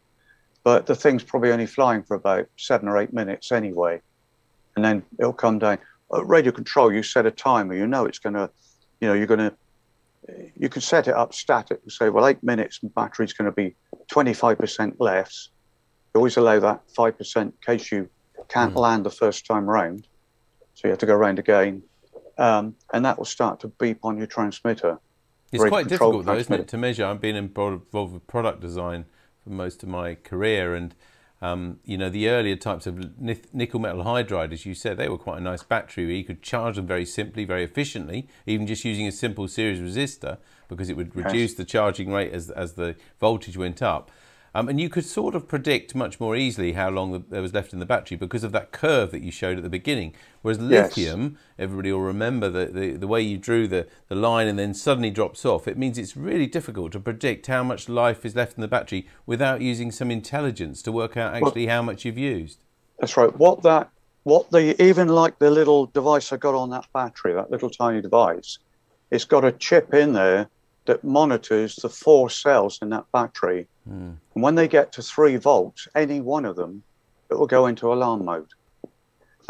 Your biggest problem, and I actually had this when I was working with the military, is if you've got something, not so much a plane or a model or whatever, if you've got something like a piece of military kit and you've got lighting systems, I was very involved with night firing and friendly fire protection and those sort of things. And if you use lights, even infrareds, you've always got a surge of current. And if your battery, say, down at 70% discharge, you suddenly get that surge of current, sometimes that would take it below to 20% and it would trip out. So in your electronics, you needed something to say, right, it's indicating 20%, but is it just going to be a blip or a blip that way, perhaps, and come back up? So you put perhaps a 5-second delay or a 10-second delay, and if it stayed there, then you cut the power. Yeah. So I guess these modern chips like the one you were showing, which is probably at least what I'd call a DC to DC converter, they make the most efficient use of some of the power that's left without the battery monitor and without them discharging too much. Yeah, I mean, you can do it with a PIC chip, you could do it with an Arduino, the little Raspberry Pi 2040 or any of those little chip boards these days, because they've all got ADE converters on them. Yeah. You could monitor a voltage, and then you could do the same as I said and said, well, hang on, is that just a blip because he's turned something on, or is it permanent? We don't get those blips with lighting so much now because they're LEDs. Yes. But with incandescent, of course, you get virtually a short circuit sort of current when you turn it on until it warms up. A light bulb would do that, but we're talking of fractions of a second. Yeah. But that would still give you that blip, which might trigger a sensor sensing discharge. Okay. But these days, it's a piece of cake doing it with a chip. You can buy chips already that will do it. Thanks, Bill. A few more questions for you. This is from Steve, G4ERV. Will lithium carbon be the battery of the future, do you think? I take it talking a nanocarbon, possibly. You will see lithium already advertised as lithium nanocarbon. How much nanocarbon's in that, I wouldn't like to guess. The spec of the battery isn't any different. But I do think that nanocarbons is a product that, been invented or been discovered, but we don't actually have an awful lot of use for it at the moment. It's like a lot of things. You go back to the tin mines in Cornwall, back in the 18th, early 19th century, they threw away lithium. It's a waste product, they cursed it. Comes out as a lithium salt. And miners used to say, and mine owners used to say, if only there was a use for lithium, because they got 10 times as much lithium out as they did tin or copper. So it's probably one of the, and in those days it was no use. And I think it's the same now. Batteries are evolving all the time. Yes. I should think the automobile industry is going to drive a lot of it, isn't it? That's making a huge difference. Computers and well, the first thing that really pushed it was the space and military industry. Because what you get with lithium technology normally, as a sort of basic sort of guesstimate, twice the power and half the weight of lead acid. If you base it on that, you're not far out. So you get 4 times the energy per weight out of it. But yeah, space technology and military technology were really the leaders in it. But like most of those things, you don't hear too much about it. But now they're in smartphones, they're in our computers. I got a couple of hearing aids the other day because my upper frequency hearing shot away. But the lithium, these things are about that big. And they sit on the back of the ear, they're microscopic, and they've got lithium cells in them. And they'll go 22 hours before a charge, which is quite outstanding. It's perfect for a day, isn't it? Yes. Yeah. Again, lithium's there, and I think we're still looking for uses. Yeah. But the car industry's already making a huge difference to it. It's the same with solar cells. Space has developed that, really. Couple more for you. Tom GXQD. For lead acid, a desulfating program suggests an 18-volt supply with around 50 milliamp limit until the voltage reduces to 13.5 volts. Will this recover an old battery, he asks? I said earlier, I wouldn't say how to recover them. He's partly on it there. If you've got a 12-volt battery, and don't quote me on this, I accept no responsibility, but if I had a 12-volt 7-amp-hour battery that was difficult to charge, what you can do is to put 30 volts across the terminal. You want a 1-amp power supply, something you can control, and you set the actual current, the trip current on the power slide to 1 amp, and put the thing on and sit by it, and also feel the temperature of it. And in some cases, you can break down some of that crystal structure and it will start to take a charge. And what you'll find is, although you've got 1 amp current in theory flowing into it, if that's 1 amp up here, it's down here at nothing. But very, very slowly, it will suddenly do that and start to come up because it's broken down some of the crystals. Lead sulfate is really difficult to dissolve in water. Lead nitrate is. I used to do it when I was in education. We use lead nitrate with various things. They come as sugary looking crystals and they're a devil of a job to dissolve in water. And lead nitrate's the same. But if you do that, the 18 volts might do it, but I've always used 30 and I'd use 1 amp, but you need to be with it. You can't walk away and leave it because you'll just pop the top off if it decides to overheat. Well, and don't forget what the pressure is that you're building up is hydrogen and oxygen. You've got 2 hydrogens. So you've got a pretty explosive mass in it. All sealed lead acids have popper valves.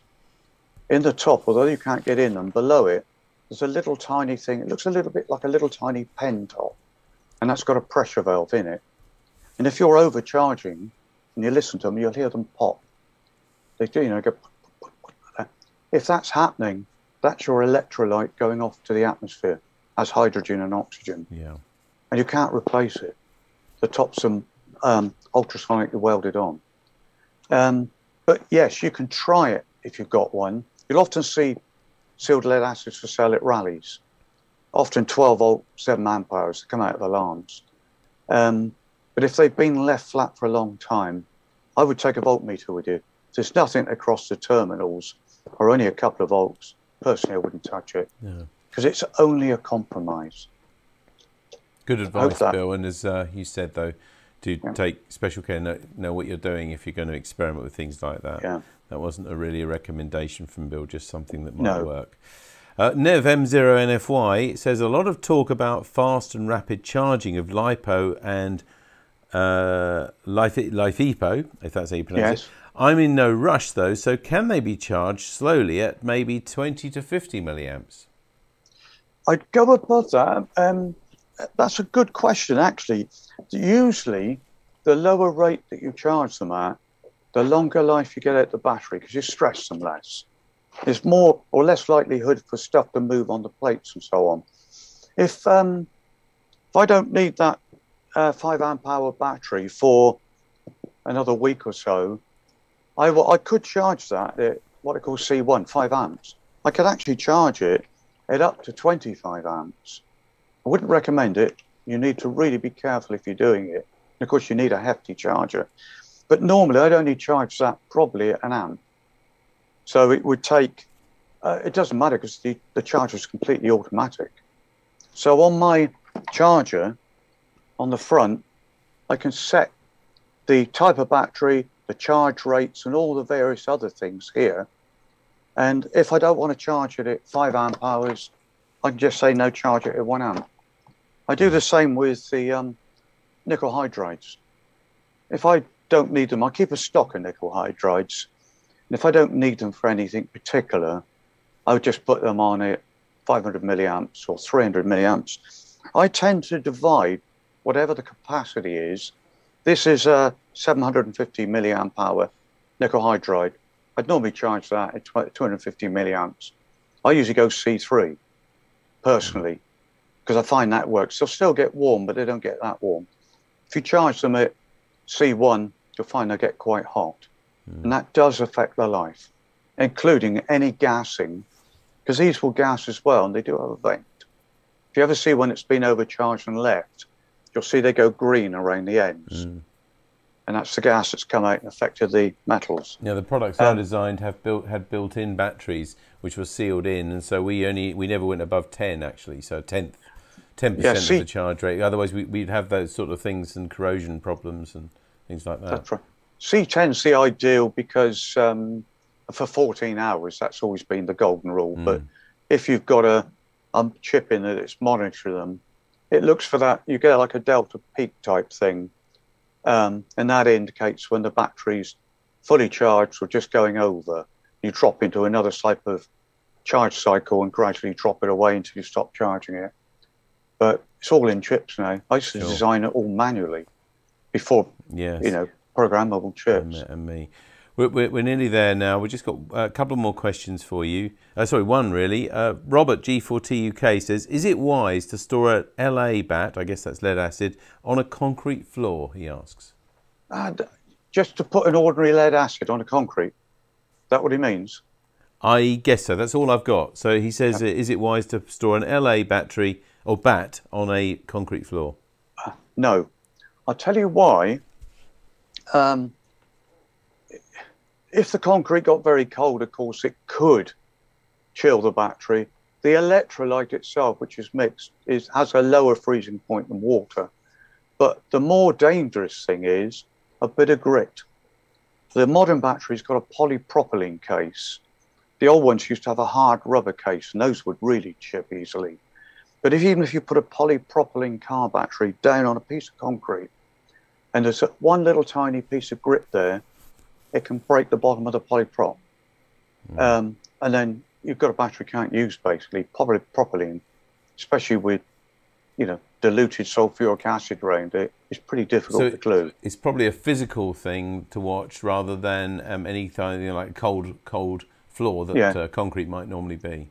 Yeah, I wouldn't store a battery outside in the winter, personally, although they sit on our cars in some pretty cold weather. You probably get colder weather than we ever do.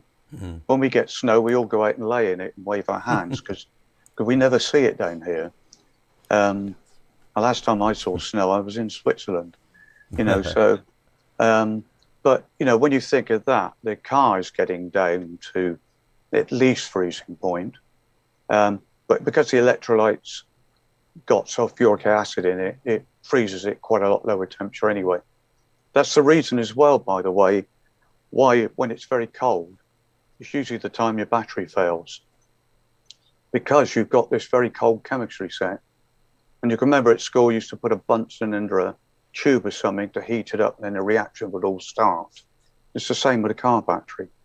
That, just a quick tip, by the way, with lead acid. So I said I've worked in that for a long, long time. If you've got a car battery, you can't start the car, you've got time, take the battery off, carry it in the kitchen. If you put a battery down, I always sound silly, but I always put it down with one edge on the foot. So it's not gone flat on the floor or on the stone, in case that bit of grit's there. Or better than that, put it on a old TV Times or a newspaper or a bit of old carpet. But if you then get a bowl of water, which will put the water about halfway up the side of the battery, put the battery in the bowl and get some water that's probably around 70, 80 degrees C, no higher, I wouldn't put boiling in, but fairly hot water, pour it in all around the battery and leave it for half an hour. And you'll often find if you take it out and put it back on the car, it will start, because you've actually warmed up the chemistry set. But if that's happened anyway, your battery's well on the way out. But that will get you out of trouble sometimes. Okay, but that was, just to be clear, that was lead acid type batteries, wasn't it? Yes, that's lead acid. Yeah. I said I'd finish the question, but with somebody who hadn't answered a question yet, so I'd like to carry this one. It's Nigel 2E0, okay. I have 2 LiPo batteries that have gone low voltage. Is there any way to bring the voltage back up? I think you've probably answered that, but... No. It's very easy. You can't do it if you overcharge them trying to do it. Like I said with the lead acid's very forgiving, as long as you don't over discharge it or leave it flat. But lithium really gets, well, it gets nasty if you overcharge it. If you overcharge it, this one is actually in a plastic box. You don't very often get them like that. So that's an outer to protect it, is it? Yeah, that was designed for these sort of model racing cars. So it can take a bit of a knock. LiPo I normally use are like that, and it's probably difficult to see. If I can get it up near my camera, oh look, you might just about see a cell along there, and there's another one in the middle. I think we can see a sort of witness line of that, yes. Yeah, and they're actually covered in heat shrink. So if I hit that with a nail, it will go in it. Right. When they start to go, or if you overcharge or try and recover them because they're completely flat, that bag will inflate. What you've got inside, this is only a 250 milliamp cell, is that. It's actually an aluminium bag with a litho battery inside of it.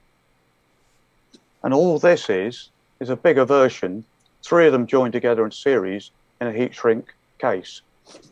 If I overcharge that, it'll blow up like a balloon. If you keep doing it, it'll burst. And then they start to emit a white smoke.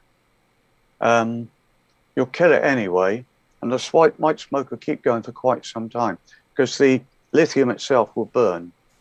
It's like even calcium you can get to burn, and if you go to sodium, of course, it'll fit around in water and burst in a flame, and potassium's even more reactive. And cesium will blow the bath apart if you try it in it. But yeah, the material will actually start to burn itself. So I'd always say if it's completely flat, can't get it back on a conventional LiPo charger, your best bet's to throw it away or recycle it. Well, Bill, I think so. It sounds like to me, to summarise, the lithium batteries are the way to go for lots of technology, but they do need a bit more care and a little bit more clever charging and things and looking after than we used to use with the older nickel cadmium and nickel metal hydride. But it's been a wonderful journey tonight, very relevant, as I said, to most radio amateurs, probably because most of us want to be able to get out and about sometimes and do radio, and of course we need to take power with us. So this has been a wonderful, I was going to say a lesson, it's not like that, but it has been just an incredibly interesting evening, and as I'm sure given us all food for thought. Bill, thank you ever so much for joining us, and I hope to see you again sometime. Yeah, you're more than welcome. And if somebody has got a question, I know Roger's got my email, I think you have as well. Yeah. More than happy if you pass it on. I'll try. I can't say I can answer everything, but if I don't know the answer, I'll tell you. Thank you ever Otherwise, so much. I will be able to help people on that, I think. All right, so if we have missed anything tonight, then please get in touch and we'll put them in touch directly with you. Bill, Great, G4ERV, thank you very much indeed. Okay, thank you. Good to talk to you. And you, okay. Bill. Thank you. I'll disappear. Right. There we are. Well, what an evening. Batteries, you know. I mean, we all love the gadgets, our watches and everything else, but batteries, it wouldn't be possible without the lithium technology in particular. So, hope that's been a good evening for you. As Bill said, if you've got a question we didn't get to it or something like that, you'd like us to forward that to Bill or give you his email address, we'll be very happy to do that. But that's it for NARC Live for this evening. Just to let you know what's coming up. Oh yes, we have got a request actually that came in during that, nothing to do with Bill's talk, from Nigel 20NLK. He says, hi, if anyone has a long ladder and is available to help on Saturday afternoon, could they please contact him as he needs to change his aerial. So I think he needs a bit of help at the top of a long ladder. If you can help him, I won't put his number out on here, but just drop us an email to the usual address and we'll put you in touch with Nigel. But that's it. Just to let you know, coming this week, Sunday, we've got the GB2RS News at 7 o'clock on GB3NB. Also on that repeater at 7:30, the Monday Night Net.